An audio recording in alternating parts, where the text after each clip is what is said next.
So this is actually a polytunnel. Um, I've been mentioning them, but I didn't explain what they were, which I do seriously apologize for. It is basically what it says. It is a tunnel made out of polythene.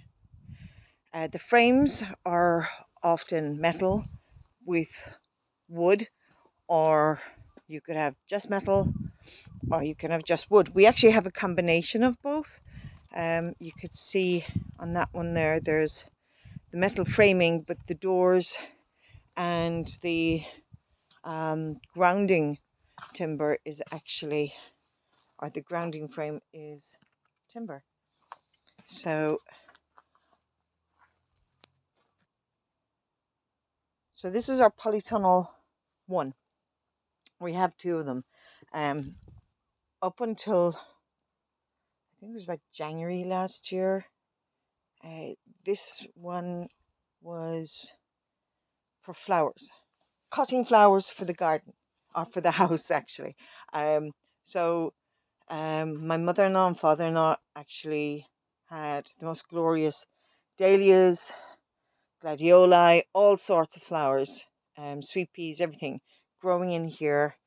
And because they were so well protected, thanks to the polytunnel, um, they could have flowers, beautiful fresh flowers in their house all year long. Because I have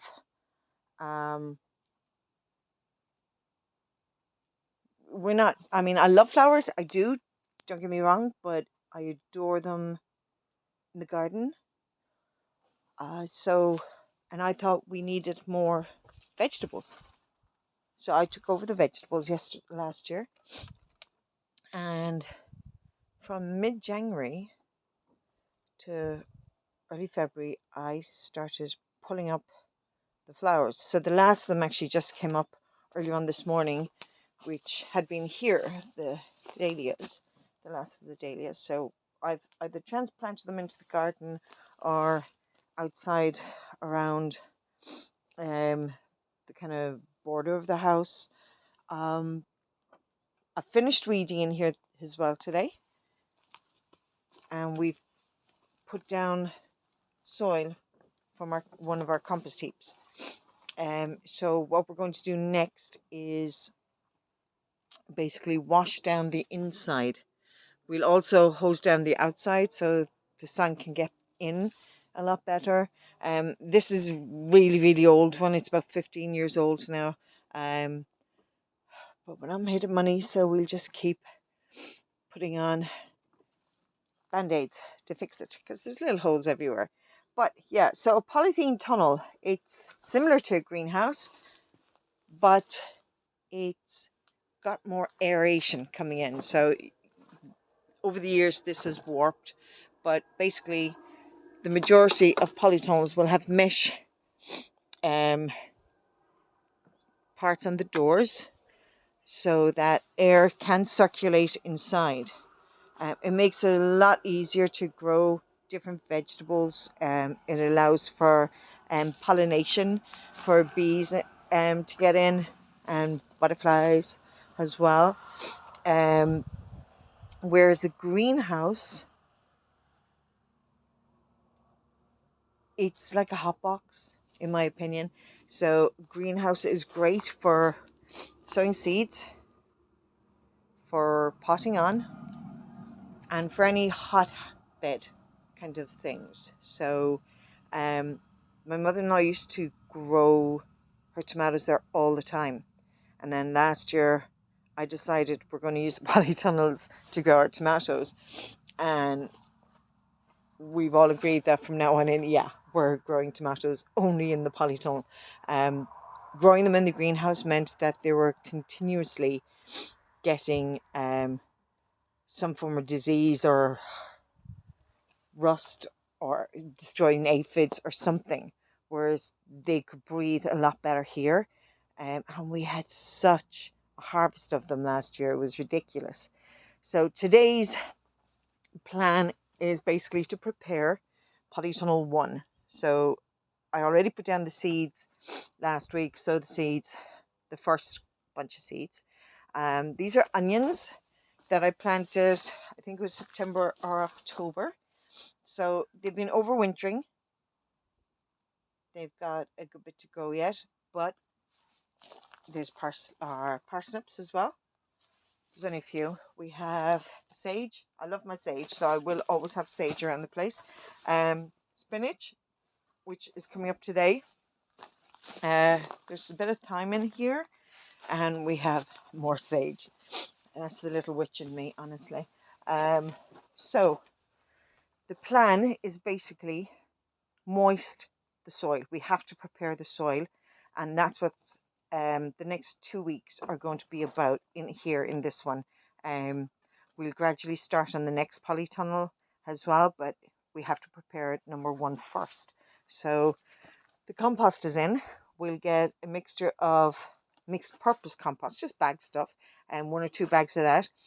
We're going to soak the water or soak the soil continuously. And here, this is comfrey, I think they call it. So it's basically the runoff from compost. We have a heated compost bin as well. I will show it to you at some point. But the runoff from it makes fantastic nutrient liquid feed for plants. So I will mix that with water, and I'm going to soak the soil completely with it today as well.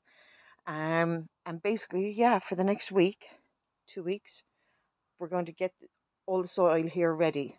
So you can't, at the moment, I'll show you what it is. At the moment, it looks okay, but it's not, because you go down and this is dry. This is so dry. Nothing will grow in that. It's like barren landscape. Look at that. That is so dry. So by continuously watering it over the next few weeks, we're going to get right down as deep as we can with the moisture. Because what you want when you put your plants in is for the roots to go down and not just hover around the top where you're putting the freshest water in, say. So over in this side, this soil is beautiful. Wait till I show you this. Can you see that, the difference? It's ridiculous. Oh, it's beautiful. And that's because I had aubergines here last year, and I let them rot down into the ground, but I really, really took care of them. They didn't do anything really, because I planted them too late, but the soil is just so gorgeous. Yes, it's a bit stony, but it's moist. That's the brilliant thing. It's moist. So I want that, and once I get rid of all these stones and things as well, I want that for all of it, basically. So these weird contraptions that I've here, this is a trellis that, don't ask me, I'm going to use for runner beans. I'll have runner beans on each side. And same with these. These will help tomato plants grow up. And these contraptions that I made last year, they look like really flimsy archways, but I used those last year for French beans. So my French beans were coming up on each side and then growing right over and just cascading down. And it was the cutest thing. It really was. It was lovely. So yeah, so this is what a polytunnel is. A polythene tunnel for growing fruit, vegetables, and flowers if you want. It's entirely up to you.